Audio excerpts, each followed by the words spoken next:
Kindly, it is requested to subscribe the channel Rohaniyat Amliya.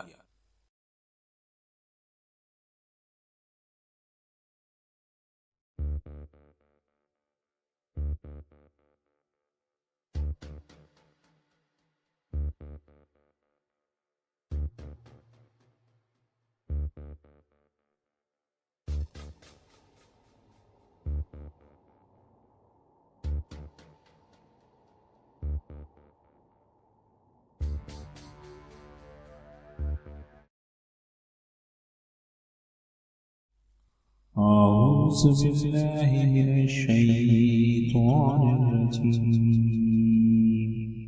بسم الله الرحمن الرحيم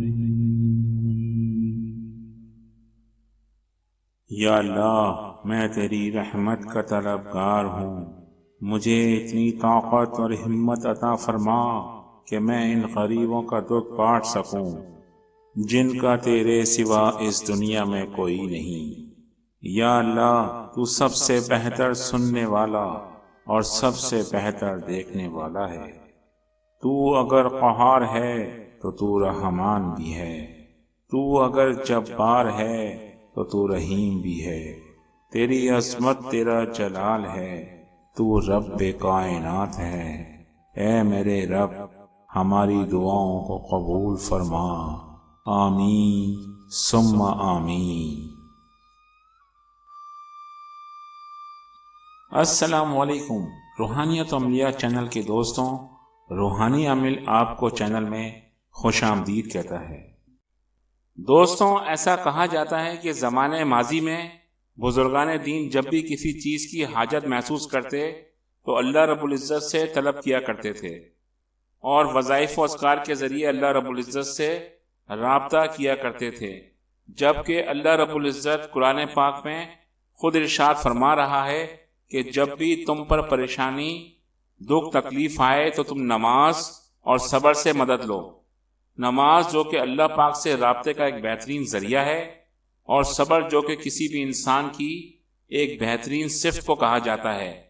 حالانکہ میرے آقا نبی کریم صلی اللہ علیہ وآلہ وسلم سے زیادہ صبر اس پوری کائنات میں کسی نے بھی نہیں کیا۔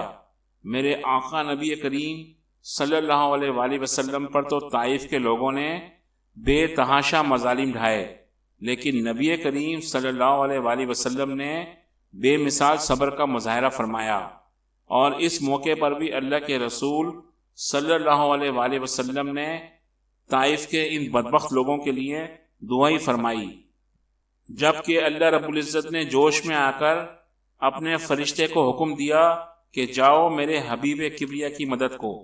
فرشتہ آن کی آن میں آقا نبی کریم صلی اللہ علیہ وآلہ وسلم کی خدمت میں حاضر ہوا اور نہایتی ادب سے مخاطب ہوا۔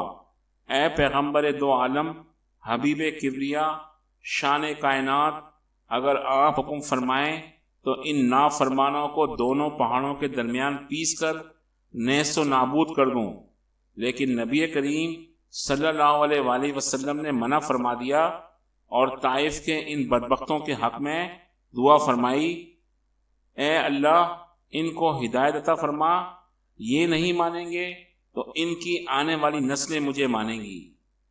نبی کریم صلی اللہ علیہ وآلہ وسلم کی حیات طیبہ سے ایسی بے شمار مثالیں ملتی ہیں جب نبی کریم صلی اللہ علیہ وآلہ وسلم نے بے مثال صبر کا مظاہرہ فرمایا۔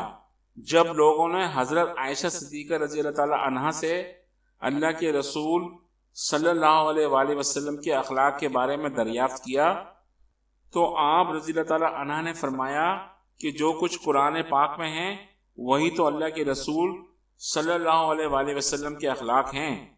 غرض کے دوستوں، یہ تمام واقعات دین اسلام کی شان کو اور بلند کرتے ہیں۔ آج کی ویڈیو میں پیش کیے جانے والا وظیفہ انشاءاللہ ایک تو رزق میں کبھی نہ ختم ہونے والی برکت عطا فرمائے گا، اور دوسرا اس مہینے اور آنے والے مہینے کی مناسبت سے انسان میں تقوی اور پرہیزگاری پیدا کرے گا۔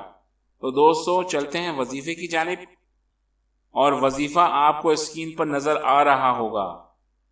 دوستوں، یہ وظیفہ ایک وظیفہ بھی ہے اور اللہ پاک کی عبادت بھی، کیونکہ جب ہم دعا مانگتے ہیں تو اللہ پاک اس کو بھی عبادت تصور فرماتا ہے۔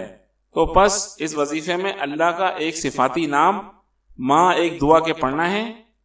اللہ کا صفاتی نام یا باسطو یا شکورو 300 بار ایک ساتھ پڑھنا ہے، اور اسکرین پر دکھائی گئی دعا مبارک 7 بار پڑھ کر دعا مانگنی ہے۔ دعا مبارک آپ کو اسکرین پر دکھائی جا رہی ہوگی۔ بسم اللہ الرحمن الرحیم، اللہم اعطنی بما رزقتنی وبارک لی فیہ واخلف علی کل غائبۃ لی بخیر۔ ترجمہ: اے اللہ، جو تو نے ہم کو عطا کیا اس پر قناعت عطا فرما اور اس میں برکت عطا فرما، اور جو چیز مجھ سے غائب ہے اب میرے لیے تو اس کا نگران بن جا۔ وظیفہ کرنے کا صحیح اور درست طریقہ نوٹ فرما لیں۔ وظیفہ آپ نے دن میں 2 بار کرنا ہے، صبح سورج نکلنے کے 1 گھنٹے کے بعد اور شام کو سورج غروب ہونے کے 40 منٹ پہلے، کیونکہ مغرب کے بعد اسلامی حوالے سے دن تبدیل ہو جاتا ہے۔ سورج غروب ہونے سے 40 منٹ پہلے کا مطلب عصر کی نماز کے تقریباً 15 منٹ کے بعد وظیفہ کرنا ہے۔ صبح کا وظیفہ نماز چاشت سے پہلے ختم کرنا ہے، اور شام کا وظیفہ مغرب کی نماز سے پہلے ختم کرنا ہے۔ صبح کے وظیفے میں وظیفہ ختم کر کے چاشت کی نماز پڑھ کر دعا مانگنی ہے، اور شام کے وظیفے میں وظیفہ ختم کر کے مغرب کی نماز پڑھ کر دعا مانگنی ہے۔ ان تمام باتوں کا خیال رکھتے ہوئے وظیفہ رمضان المبارک کی چاند رات تک کرنا ہے۔ انشاءاللہ دل کی تمام مرادیں پوری ہوں گی۔ دوستوں، یہ تھا وہ نایاب اور بہترین وظیفہ جو میں نے آپ کو اس ویڈیو میں بتا دیا ہے۔ انشاءاللہ تعالی اگر آپ اس وظیفے کو مکمل یقین کامل اور ایمان کی دولت کے ساتھ کریں گے تو اللہ پاک آپ کو ہر صورت میں کامیابی عطا فرمائے گا۔ دوستوں، اس ویڈیو کے ساتھ ہی ایک اہم اعلان سماعت فرمائیں۔ اپنے دوستوں اور سبسکرائبر کی بے انتہا درخواست پر ہم نے علم وظائف کی ایپ بنائی ہے، جو ہم نے گوگل پلے اسٹور پر پبلش کر دی ہے۔ آپ رمضان المبارک کے حوالے سے اس ایپ سے مستفید ہو سکتے ہیں۔ انشاءاللہ اس ایپ کو مزید اپڈیٹ کیا جائے گا اور آپ کی خدمت میں اس ایپ کو مزید سے مزید بہتر کر کے پیش کیا جاتا رہے گا انشاءاللہ۔ دوستوں، اس کے ساتھ ہی روحانی عامل کو اجازت دیجیے۔ انشاءاللہ تعالی اگلی ویڈیو میں آپ سے ملاقات ہوگی۔ اللہ آپ کا حامی و ناصر ہو۔ اللہ حافظ۔